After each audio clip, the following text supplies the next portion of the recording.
वात असो या सांधेवात, न साखरेचा वापर करता किंवा न पाकाचा वापर करता इथे आपण हेल्दी, पौष्टिक, सर्वांच्या आरोग्यासाठी आरोग्यदायी अशी रेसिपी बनवणार आहोत. नमस्कार, सुविद्या किचन मराठीमध्ये तुम्हा सर्वांचं मनापासून स्वागत. आज आपण डिंकाचे लाडू बनवणार आहोत. त्यासाठी योग्य प्रमाण आणि योग्य साहित्यामध्ये परफेक्ट लाडू कसे बनवायचे ते बघणार आहोत. तर इथे मी कढाईमध्ये 50 ग्रॅम खसखस भाजून घेतलेले आहेत. तसेच 150 ग्रॅम तीळही भाजून घेतलेले. इथे थोडा व्हिडिओ कट झालेला आहे. तसेच खोबरं मी सुक्कं खोबरं घेतलेलं आहे 300 ग्रॅम. तेही छानपैकी आपल्याला कलर चेंज होईपर्यंत भाजून घ्यायचं आहे. ही आपण एकदम हेल्दी अशी रेसिपी बनवणार आहोत. छोटे मुलं असो किंवा बाळंतीण असो किंवा म्हातारे माणसं असो, सर्वांच्या आरोग्यासाठी आरोग्यदायी अशी आपण ही डिंकाच्या लाडूची रेसिपी बनवणार आहोत. तर इथे बघू शकतात खोबरं आपलं छानपैकी भाजलेलं आहे. त्याचा कलर चेंज झालेला आहे, ते काढून घेऊया. आणि त्याच पॅनमध्ये मी 1 चमचा तूप घेतलेलं आहे. तर आपल्याला ह्या पूर्ण 2 किलोचे लाडू बनवणार आहोत.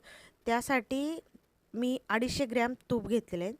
इथे 150 ग्रॅम काजू घेतलेले आहेत. तेही छानपैकी आपल्याला भाजून घ्यायचे, त्याचा कलर चेंज होईपर्यंत. आणि लक्षात ठेवा, कोणतेही ड्रायफ्रूट भाजताना गॅस हा स्लोच ठेवायचा. अजिबात ते करपता कामा नये, आतपर्यंत भाजले पाहिजे. असे काजू हे आपले भाजलेले आहेत. आता आपण काढून घेऊया आणि त्याच कढईमध्ये बदाम भाजून घेऊया. तर बदामही 150 ग्रॅम घेतलेले आहेत. टोटल साहित्य आपल्याला आपलं 2 किलो झालेलं आहे. म्हणजे आपण इथे 2 किलोचे हे डिंकाचे लाडू बनवणार आहोत. बघू शकतात बदामही आपले छानपैकी भाजून झालेले आहेत. त्याच कढईमध्ये मी इथे 2 चमचे 1 चमचा तूप घातलेले आहे. त्यामध्येच आपल्याला घालून घ्यायचे आहेत डिंक. तर इथे आपण डिंकाची पावडर घेतली तरीही चालेल किंवा अख्खे दाणे घेतले तरी चालेल. तर हे आपल्याला भाजून घ्यायचे आहे. डिंकाचं प्रमाण इथे मी 100 ग्रॅम घेतलेलं आहे. असे कुरकुरीत आपल्याला भाजून घ्यायचे आहेत. तर सर्व 100 ग्रॅम डिंक इथे भाजून झालेले आहे, बघू शकतात. त्याच पॅनमध्ये आपल्याला इथे 2 चमचे तूप घालून घ्यायचे आहेत अजून. आणि त्यामध्ये आपल्याला खारीक पावडर भाजून घ्यायची आहेत. हे बघा, बघू शकता. तर ही खारीक पावडर रेडीमेड मार्केटमध्ये किंवा किराण्याच्या दुकानामध्ये कुठेही मिळते, बघू शकतात.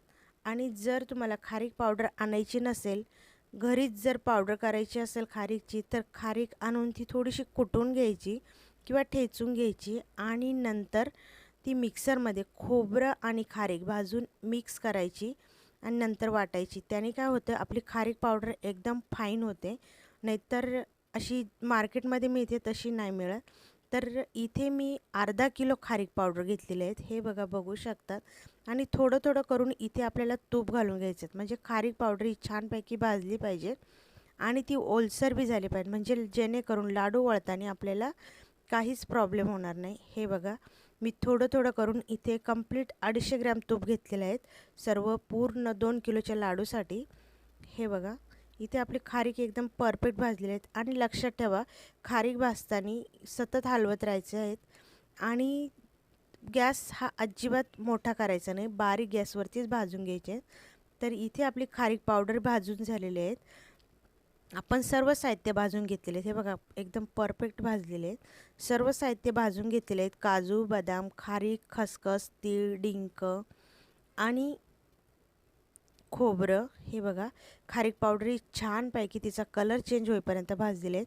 आणि ह्या रेसिपीसाठी मी अर्धा किलो गूळ किसून घेतलेले आहेत, बघू शकतात.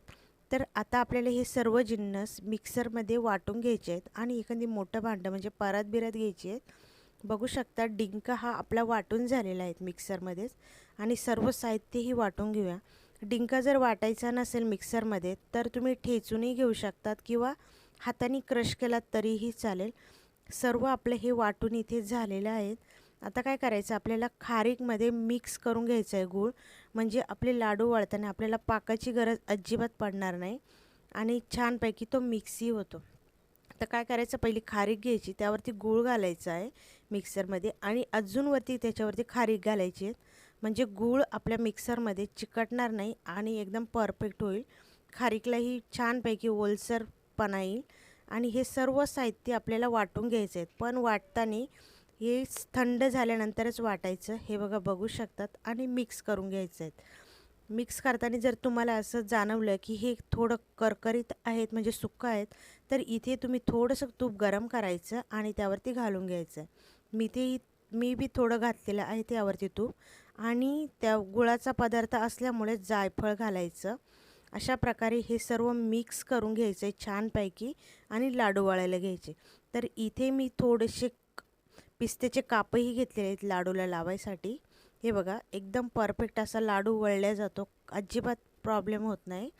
छानपैकी असा हा आपला डिंका खारीकचा लाडू इथे रेडी झालेला आहे. आणि मंडळी, सुविद्या किचनला सबस्क्राईब करा, लाईक करा, शेअर करा आणि बाजूच्या बेल आयकॉनवरती प्रेस